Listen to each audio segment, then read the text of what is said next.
Dieter, it's our predecessor, Mr. Ringer himself. Look at you, big boy, getting bylines on the Ringer. I'm proud of you, buddy. Wes Goldberg, how you doing, man? I'm good, man. Thanks for having me on the show. I like Oh. Dieter's Locked On Warriors television. I like to imagine that it's just always set like that. Yeah, that's burned into the screen now. Well, we're laughing, but Dub Nation's not. And we're going to try to break that down. And the Warriors are playing your Heat tonight. We're going to talk about a lot of stuff. This is Locked On Warriors. You are Locked On Warriors, your daily Golden State Warriors podcast. Part of the Locked On Podcast Network, your team every day.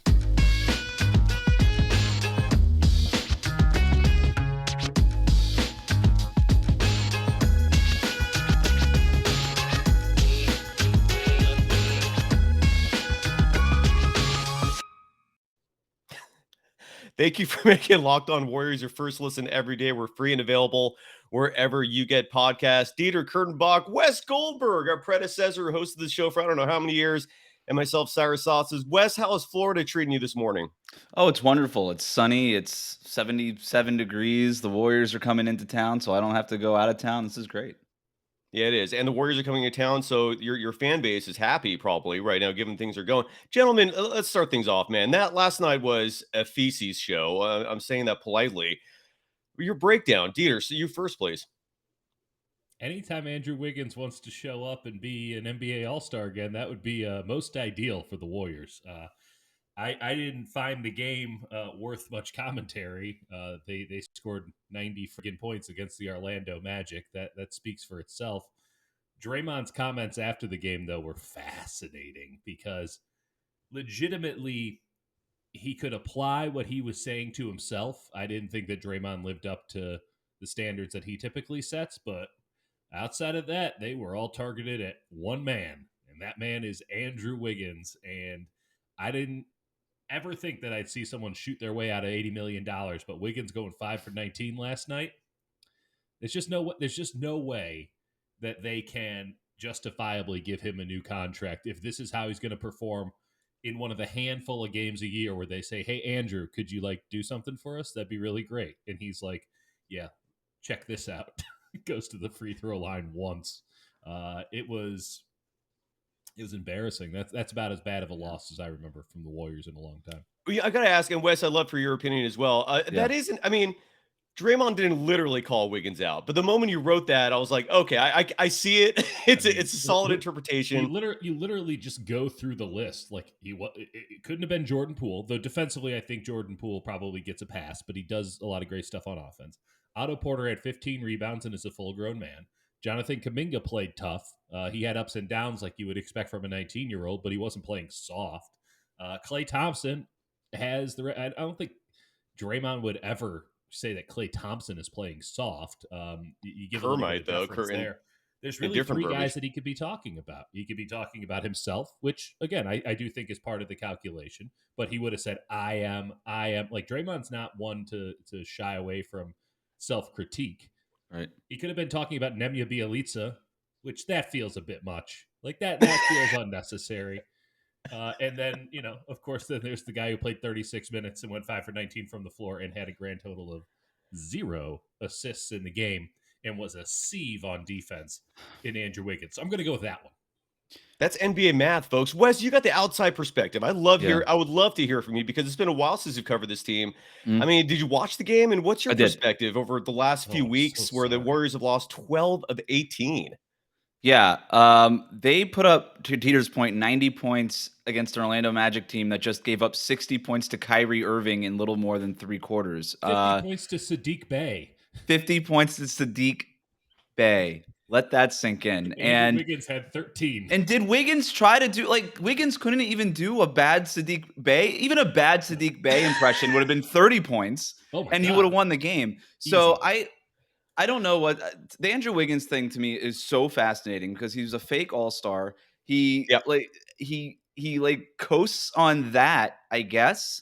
And I don't know if he thought that that all-star appearance would be enough in a contract year to warrant the deal that he wants. Or I'm usually not one of these guys that pays too much attention to contract years and like, hey, you know, I did this, so I'm not going to do this. I generally think like most NBA players just want to play well most of the time. Agreed. But I don't know what's going on with Andrew Wiggins. That to me is one of the most fascinating storylines of this season. I know that Draymond was out for a long time. I know that Steph is currently out now. But if Wiggins can't be what he was prior to making the All-Star game, I don't really see how this Warriors team has a chance. And that's the kind of weird thing about this team. Wiggins is so important. By the way, Bob Myers, this team, they knew that when they traded for Andrew Wiggins. That's why they made that deal in the first place. They knew how important a player like that could be in a lineup with Klay Thompson back healthy. I don't see how they get out of the West because it's really, really good. I don't know if they get out of the second round of the West if Wiggins is playing like this. Yeah. No, 100%. Real quick, I want to play the soundbite that we're talking about, that you wrote about and tweeted about, Dieter, and that's, of course, Draymond Green. This is courtesy of Mark Haynes, a great reporter for the Warriors. So this is Draymond's post-game commentary. I think we're playing soft. We're playing stupid. We're just not playing good basketball, and we're getting pumped. So, you know, it's hard to win a game getting pumped, and that's kind of where we are right now. We've been, you know, you get to these games and we're losing a lot of fourth quarters. Like, not really losing the whole game. We're losing a lot of fourth quarters. And that's execution. But in order to execute, it requires a certain level of physicality, and we're not meeting that. And, you know, no disrespect to Orlando Magic, but that's one of the worst teams in the league. We can't match that No with them. disrespect. So if you can't match that with them, you're definitely not going to do it against a great team. And so I wouldn't necessarily say it's concern, but that's what's happening. And I don't doubt that we can fix it. But if we're going to win some games, they got to be fixed. Yeah, they do, and that's a tremendous quote. No disrespect to Locked On Warriors, but you guys are one of the worst podcasts on the network. I like how Draymond was literally in an echo chamber there. That was pretty cool. We spent a lot of time in our echo chamber. That's very meta. Dieter, you're sure he's not talking about Bielitsa? I mean, I don't. I mean, it's a tough interpretation. I mean, you know what the funny thing about that soft word is that's the word that followed Andrew Wiggins in Minnesota, and the word that he has been trying to shed from his verbiage, right?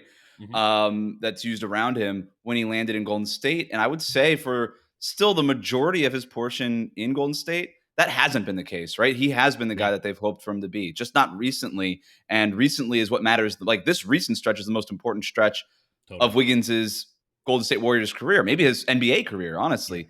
And so, and that's sort of the thing, right? Is like, hey, man, like it's cool for you to kind of put up, you know, quasi all-star numbers in the beginning of the year when we're all rolling and there's good vibes and everybody's playing well and you're just sort of riding that wave. He was he's part of the good definitely vibes. Part of it. Everybody's rowing in the same direction. Yeah. Things were going great, but like you can have a 5 for 19 night. Then right. Steph Curry's out, man. Like Jordan Poole they is need him. the team's best player. That's unacceptable that Jordan Poole is the team's best player when you're paying Draymond Green X amount of money, Klay Thompson X amount of money, and Andrew Wiggins X amount of money. That Jordan Poole is the one coming through. Good for Jordan Poole, but that's a problem. It's a bad sign. And you know, I don't know if you can bet on the Wiggins over-unders with PrizePicks. Bet those unders, folks. That's easy money. And look, all you have to do is go to PrizePicks.com, put that bet in, Wiggins under. There's a way to see a bright side to all this, folks.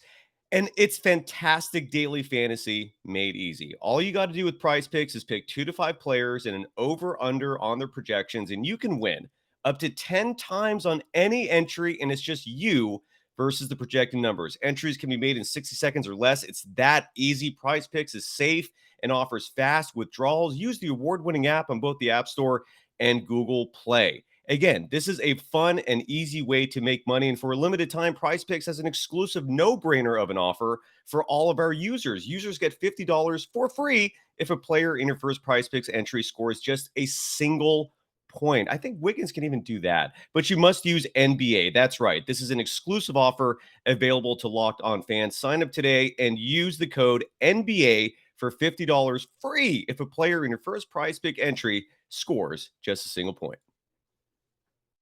You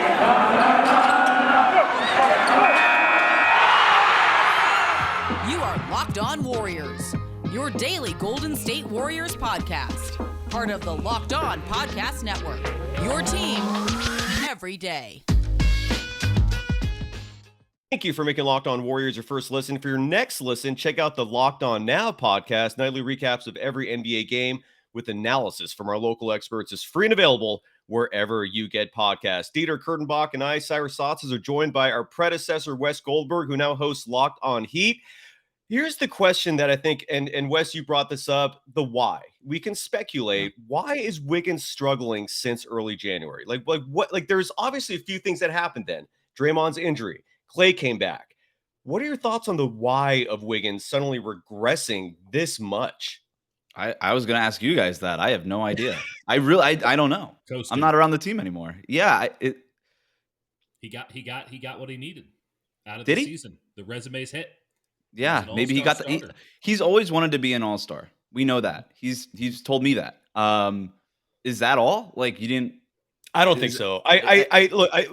There's theories, obviously. One is, and look, this doesn't excuse last night's game. I honestly thought fatigue could be a part of this for him playing power forward a lot. It could be that Draymond's lack of presence offensively was making it that much of a difference because he facilitates the offense. I'm hearing people blame Klay Thompson. I don't know about that one. So if what your theory, Dieter, is true, which is that he's just complacent now from being happy with being an NBA All-Star, what does that say about his mentality? I mean, is he that weak of a player? Last 8 years. I mean, this is what everybody's thought he's been, right? Jimmy Butler. But he hasn't. But Jimmy Butler? He wasn't. He's down the street, right? Get Jimmy Butler. He can talk about it. He's got opinions about Jimmy. Jimmy Butler's got opinions. I know. I also think it's a little, it's a little unfair to put it all on Andrew Wiggins, and I understand that that's the topic. It's not all on Wiggins, and it wasn't all on like Draymond Green missing games when he was out either. It was, and it's not all on Steph being out. This team looks. I hate to say this, I really do, because I enjoyed watching this team so much at the beginning of the year. But this team right now might be closer to the team last year that made the play-in tournament than the one it was at the beginning of the season. Mm-hmm. And I just remember, I know we're talking about on the heels of the Magic game and the Heat coming up, but I watched that. I still go back to like that Timberwolves game from a couple weeks ago, and just like Taurean Prince, who's actually had a nice year for Minnesota, but Taurean Prince just blowing by dudes one-on-one. I'm like, I don't care if Draymond's in there screaming at you. If you can't stay in front of Taurean Prince, this is not the top-rated defense in the NBA anymore, period, end of story. And so I just think that there was a little bit of, at the beginning of the year, hey, we got some dudes in here. We got Steph, Draymond, Klay's coming back imminently. We got good vibes, new coaching staff. It was just early. They had to prove like, hey, we're back, we're for real. And it was an easy schedule early. It hasn't worked since then. Yeah, and so they had some momentum off of an easy schedule and from all of that. And I don't know, it's just really hard to play good basketball for 82 games. I understand that, and Steve Kerr has said, like, you go through ebbs and flows, but at the end of the day, you want to be playing your best basketball now, not in the first 20 games of the season. Like at this point, whatever the Warriors did before the All-Star break to me is almost irrelevant, right? And it's not to say that they can't get back to that level, but they got to stop thinking about getting back to that level. They need to start thinking about how can they just get better. And I think that might be a little bit of what Draymond was getting at that quote was, hey, we're soft, we're playing stupid, all this stuff. Like you just need to lock down on just like the basic things, like boxing out like they were, like rebounding hard, playing good defense, being committed to defense, being committed to your rotations, getting the right cuts and all that stuff. They're just they're not doing it as well as they were at the start of the year. The defense not being there is huge, right? Like the defense not being locked down puts so much pressure everywhere else. And a lot of that has to do with Wiggins. A lot of that has to do with Draymond. A lot of that has to do with just a lack of continuity. Like it's a big problem for the Warriors in that they don't know who's in the lineup, who's on the floor at any given moment. That's a big problem. And you talk about, Draymond talks about fourth quarter issues. Well, of course they're going to have bad fourth quarters because they don't have the dude, which is a Wiggins issue. Like Wiggins is the one guy built to be able to get his own shot off the dribble, shoot over dudes, get anywhere he wants to go on the floor without true repercussions. And one of the reasons that I do think Wiggins has regressed is because he's afraid to go to the free throw line. And I don't think that that's up for debate. It's been shown. I mean, he's just afraid of the contact. Again, we can go back to the Draymond comments. There might be a connection there. Regardless, isn't it a career low from the free throw line for him too? Percentage-wise, easily. I mean, it's comical. It's crazy. At this juncture. I mean, it's obviously mental. As somebody who's seen Dwight Howard make 97 out of 100 free throws before a game started, making free throws at the NBA level isn't exactly a mechanical problem. It's a mental thing, and it's understandable why it's a mental thing. But Andrew Wiggins is deep in the mental bag when it pertains to free throws, and so he's not attacking the hoop the way he used to. And that was something that was so critical for him at the beginning of the season. He was a mean SOB going to the basket. He's so athletic. He was so, the games where he was playing at his best, he was just driving into dudes. He was playing big, and he hasn't played big in more than a month now. And there are moments when you see him do it just once, and you go, oh, okay, it's coming back, and it never comes back. And it's a big issue. But that's the kind of player that you need to have in the fourth quarter. It's always been an issue for me with this team that they don't have one of those ace wings. So few teams do, but the good teams do.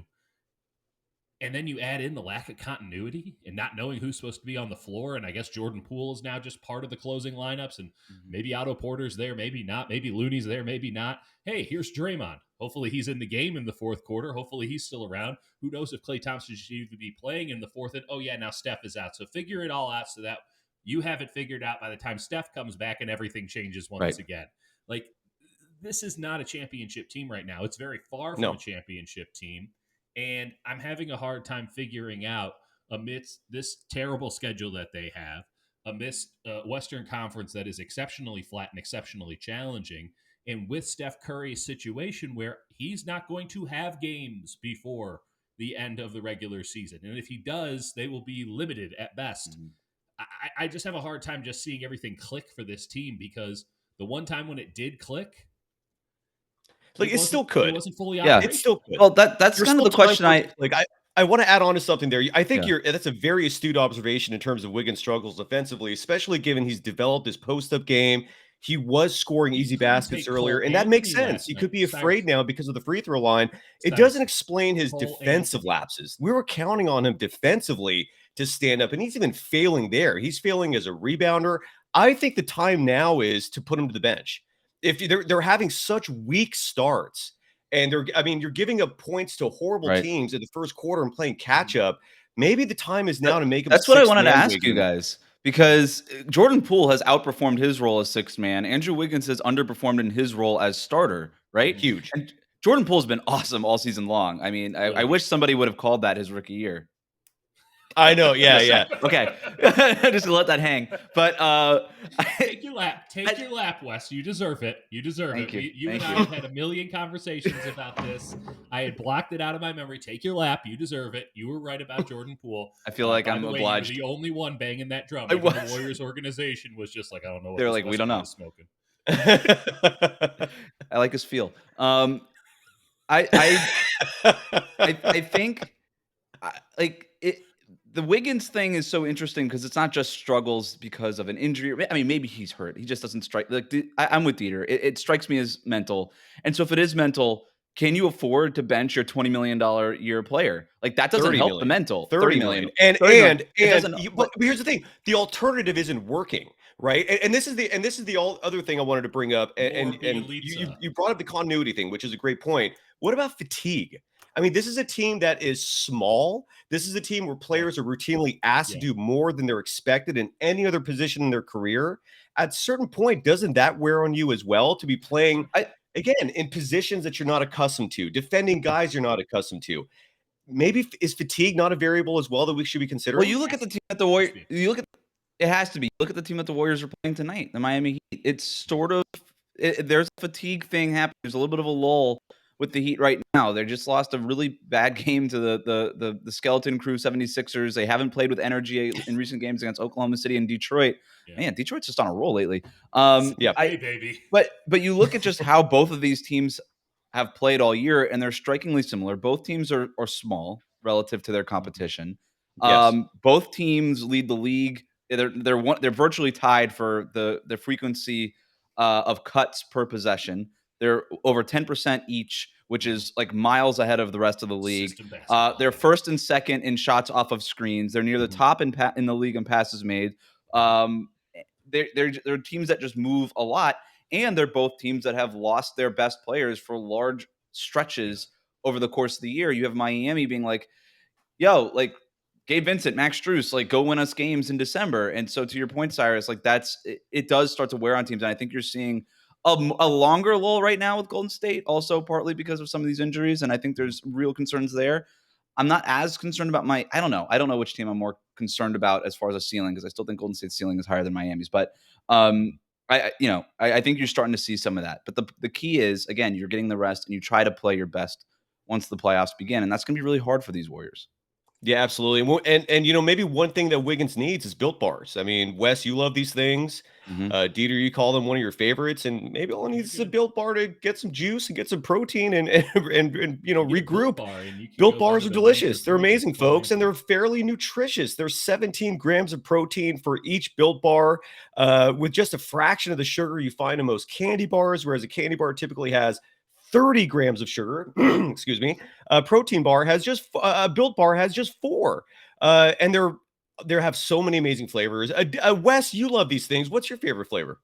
Any of the fruit ones, like raspberry, strawberry, orange. I'm all in on those. Oh, we're so opposite, man. I'm all about cookies and cream, and I can't stand the fruit ones. But look, that's the beauty of Built Bars. There is a diverse selection to choose from when it comes to flavors. They're covered in 100% real chocolate, and all you got to do, just go to Built.com to see the macros chart in terms of just how nutritional these things are. They have a wide variety of flavors, and at Built Bar, they're all about the taste. They make it taste delicious first, then figure out how to make it healthy. And I don't know how, but they pull it off every time. Just go to Built.com, use the promo code LOCK15 and get 15% off your order. Again, the promo code is LOCK15 for 15% off at Built.com.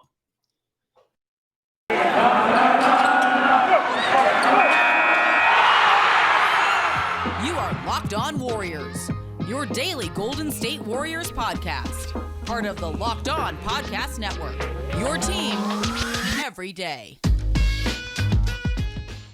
Thank you for making Locked On Warriors your first listen every day. We're free and available wherever you get podcasts. Wes Goldberg joins Dieter Kurtenbach and myself, Cyrus Saatsaz. The Warriors play the Miami Heat tonight, which is who Wes Goldberg covers for Locked On Heat, in addition to now publishing bylines with the Ringer. Congratulations, my man, the Miami Herald. You are just all over the place. I'm loving it. Here's a gripe I had from last night's game. And this is something where I think Kerr deserves a little criticism. First of all, in his postgame presser, he flat out called out Klay Thompson.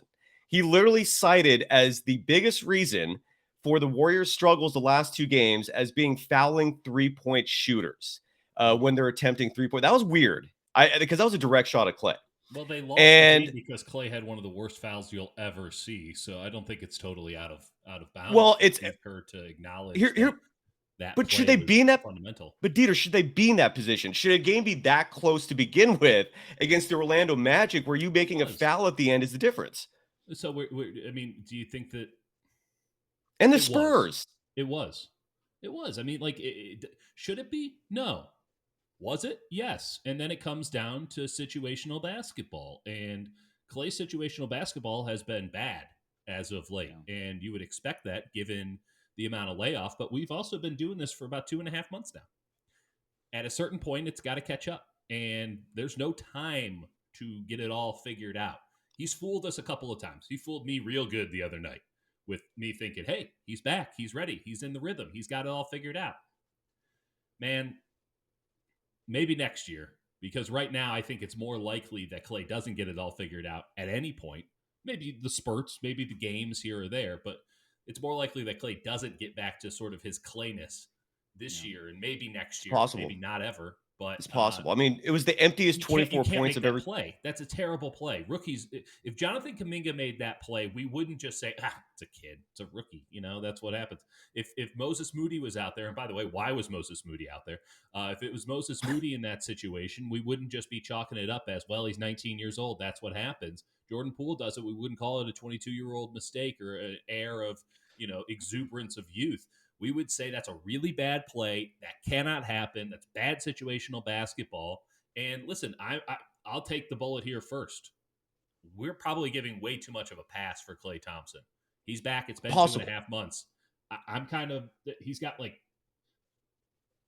a couple more days here. I'm gonna keep giving him some deference, but he needs to be way better. But does Klay Thompson need to be publicly called out? And again, does that explain their first quarter struggles? I mean, Klay had the emptiest 24 points probably of his career. Here's my question to you, gentlemen. Why isn't Jonathan Kuminga consistently finishing games? Because like last night, he was in foul trouble. I don't know.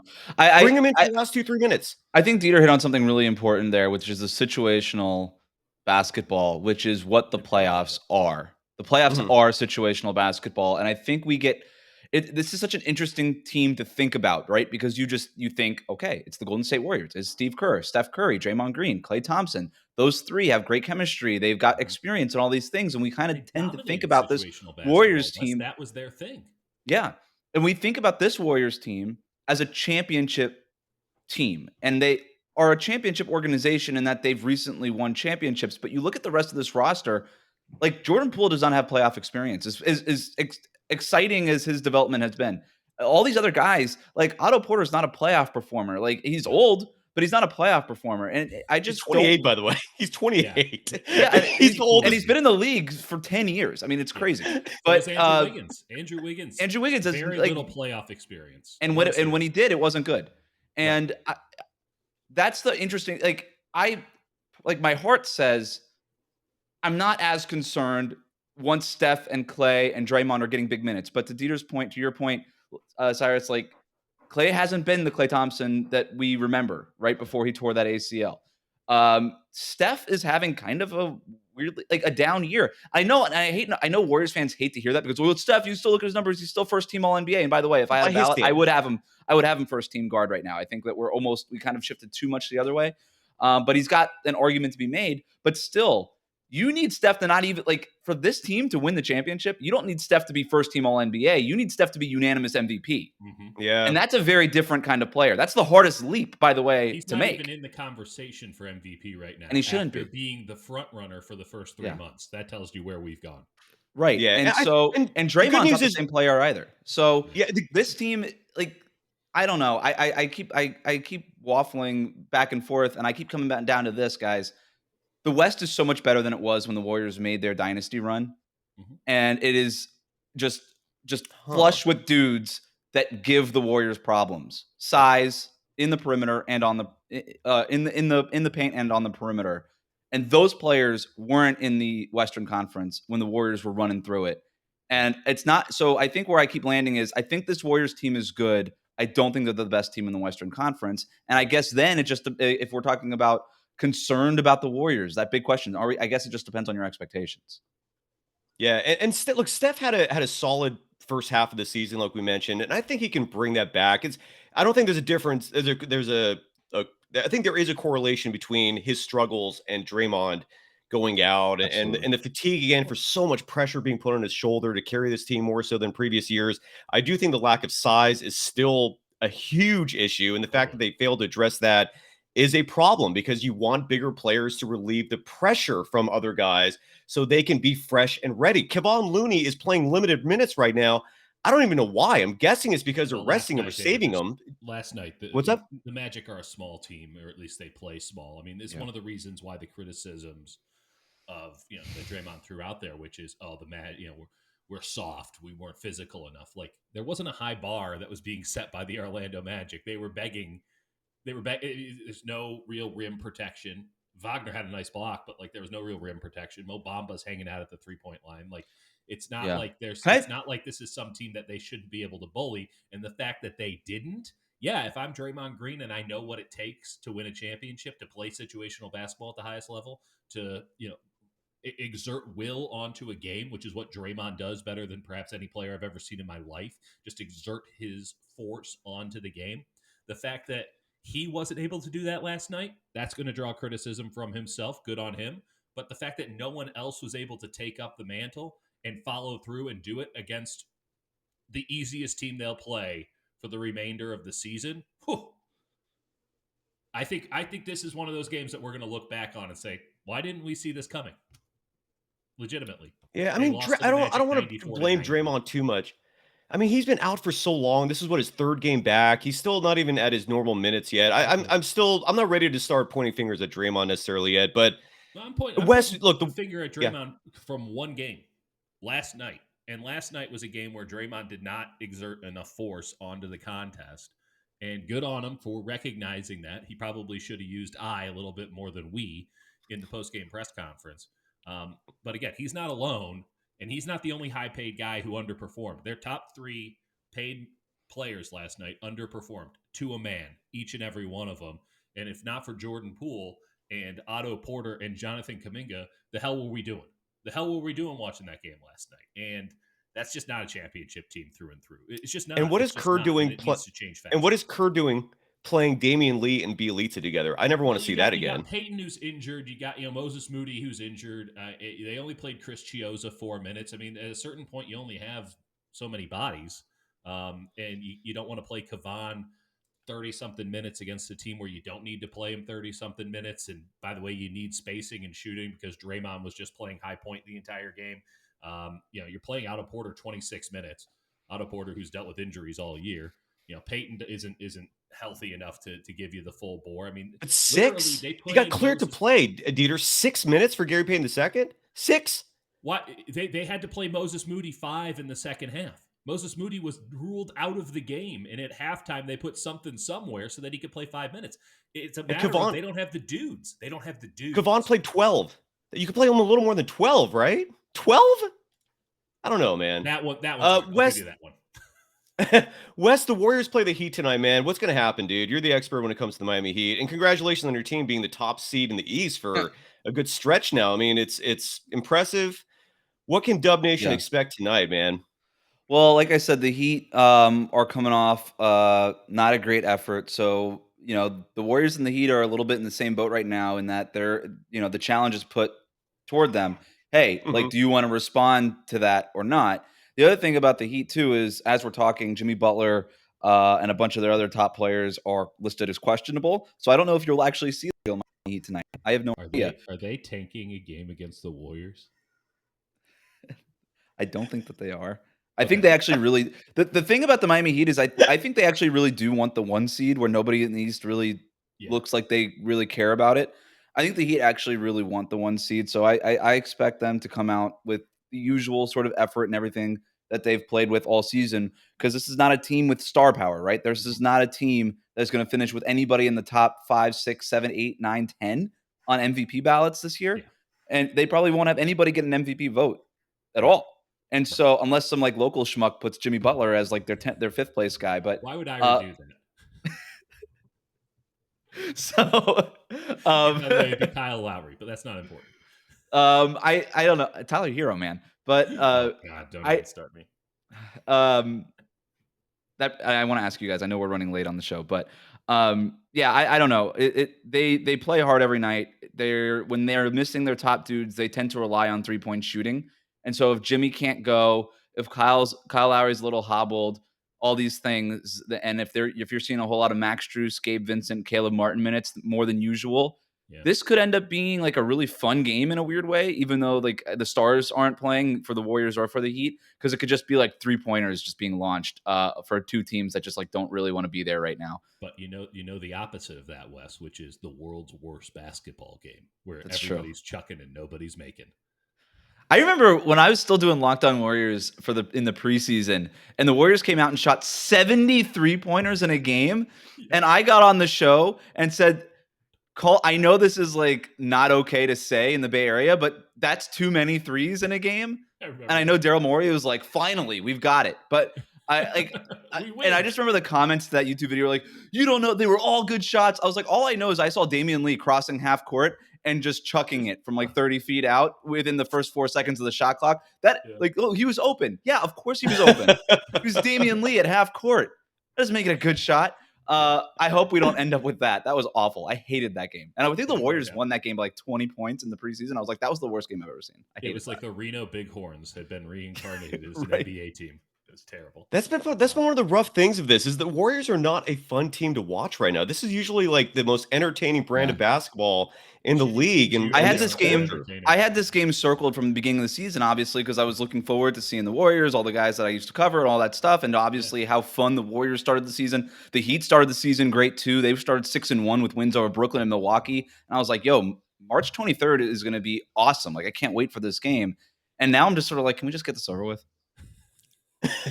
I'm with you, man. I think a lot of people are with you. Do you, Wes? Do you get a vote for either MVP or any of the accolades postseason this year? If you give me one. Oh, I wish I had one. Do you want one? I do. Why, Dieter? Do you have one? No, I turn it down. Why would you do that? Ethically. Ethically, you're That's a whole other podcast episode.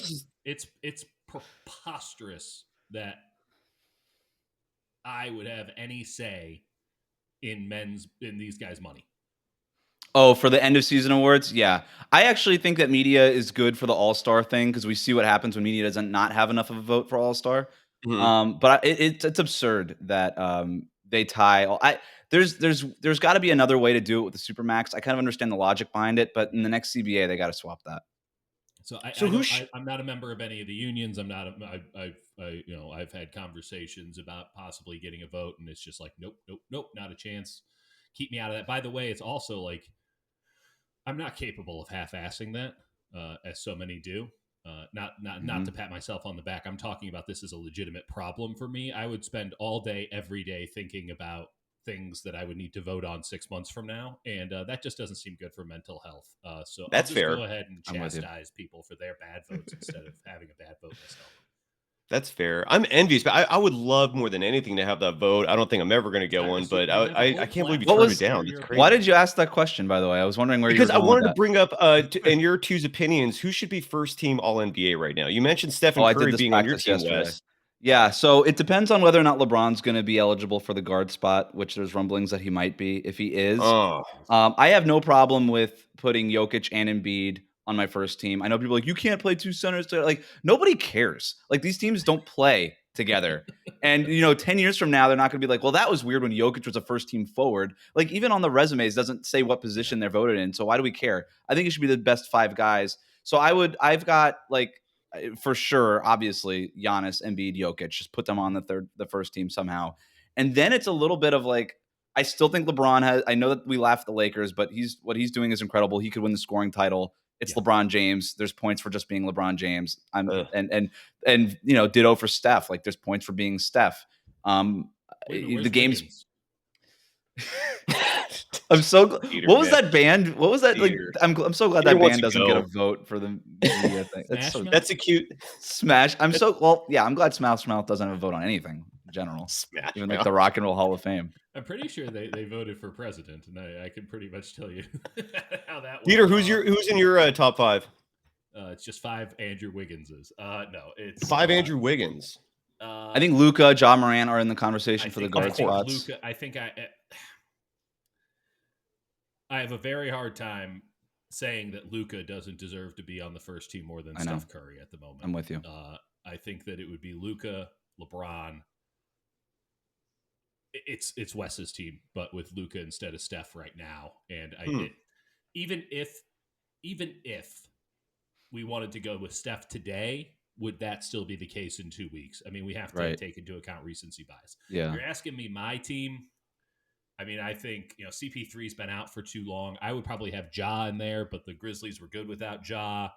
The Mavericks are good without Luka. Like, their plus minus is still better. Yeah. With Luka. It's the same sort of thing with Ja Morant. Maybe Steph Curry is the MVP because this team literally can't seem to wipe its own ass without him. Well, that's the Jokic argument too, but yeah. Well, no, I'm with you. If we're the MVP, and that's in all scenarios. If right now, I think I have my 4 pretty much set. It's that last guard spot between Steph, Ja, and Luka.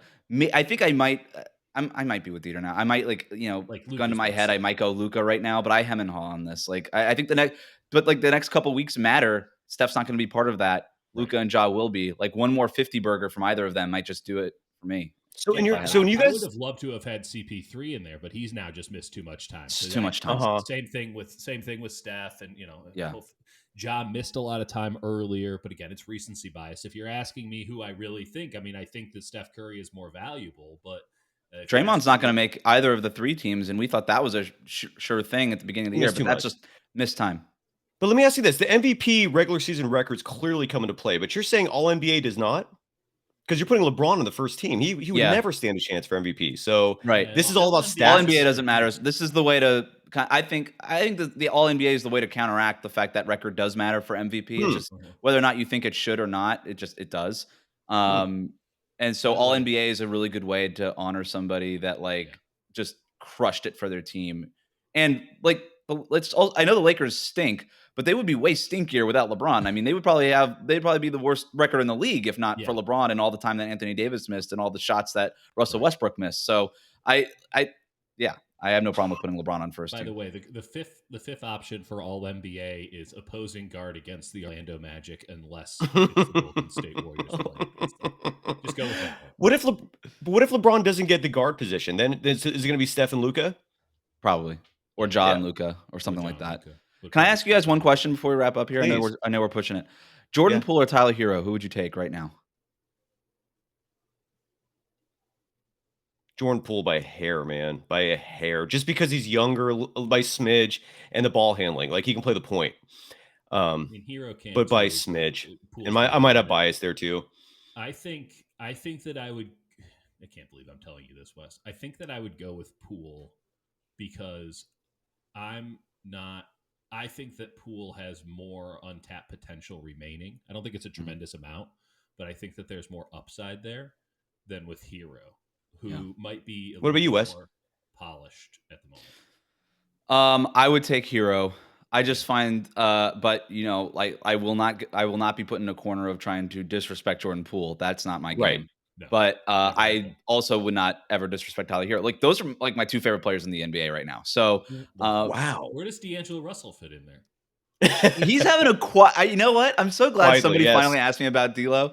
Yeah. He's having a quietly really nice year for Minnesota. He's playing exactly the way the Warriors had hoped he would play for them, and he's doing it right now because Anthony Edwards is that kind of dude and Cat is that kind of dude, I guess. Yes. But no, I would take Tyler Herro, and I just find the potential argument. I understand what we're saying with potential with Jordan Poole. Yeah. It's just funny that Jordan Poole was taking 29th and Tyler Herro was taken in the lottery, and you would think that the guy in the lottery would be the guy with more upside. And I still think that we look at the Tyler Herro thing and just assume not very athletic, not a ton of upside. Jordan Poole's not as athletic as people think, I think. But I would go Tyler Herro. I actually think his ceiling is higher than Jordan Poole's. I think he's... Let's extrapolate it for half a second here. Sorry, Cyrus. Yeah. But where can Tyler Herro take his game? What are the other levels that are possible? I do think that his ceiling is Devin Booker. I think it's right there. I think when you watch him on a day-to-day basis, his feel for the game, his ability to get to spots, he's put on 10 pounds of muscle, which is a talking point in Miami. He's going to do another. He's probably they've got him on a plan where he's going to add another 10 pounds the next couple of years here. That's going to matter if you look at Devin Booker early in his career. I think he's got Booker, Bradley Beal type of ceiling, and I don't think that that's crazy in today's NBA. No. He's also getting to the line a lot more. Which is not something I ever anticipated happening when he was a rookie. This dude, I was like, that. There's no way this guy averages 2 free throws a game for his career. He's been doing that a lot after the All-Star game. I think that he has something you can't teach, which, by the way, Jordan Poole also has, which is just a feel for the game and a confidence.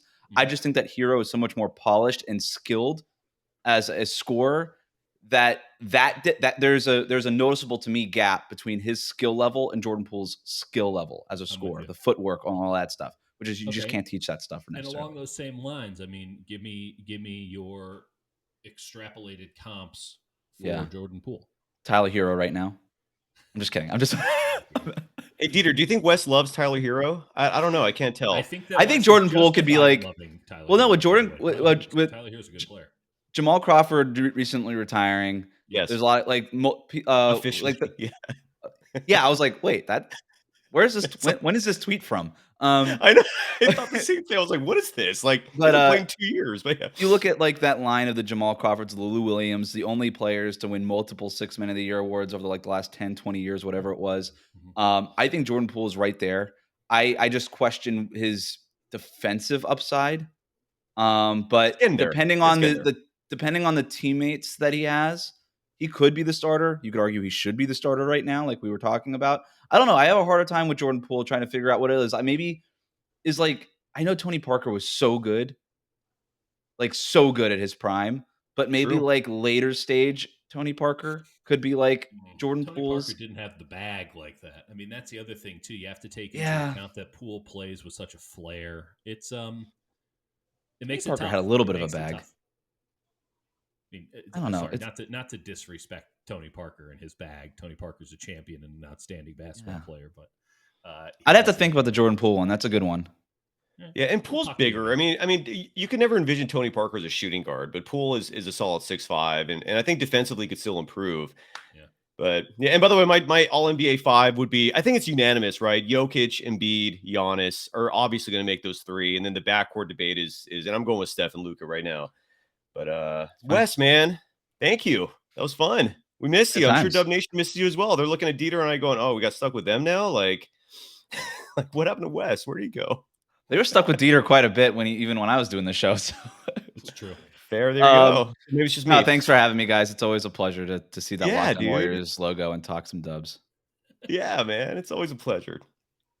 Thanks, Wes. We can follow Wes Goldberg on Twitter at WC Goldberg. You can follow, and again, your bylines are, congrats, man. That's very impressive. The Ringer, thank you. Miami Herald, Dieter Kurtenbach. He's got columns of the San Jose Mercury News / East Bay Times. You can hear him on KNBR and follow him on Twitter at Dieter, and you can follow me at Dog Surf Roadshow and this program on Twitter at Locked On Dubs. Thank you for making Locked On Warriors your first listen every day. And we'll be back at it again tomorrow. And then make your second listen Locked On NBA. We can also hear Wes, I believe, Locked On experts covering the biggest stories around the NBA every Monday through Friday in less than 30 minutes. It's free and available wherever you get podcasts. Thank you, folks. Thank you, Wes. Thank you, Dieter. Peace. Tyreek Hill.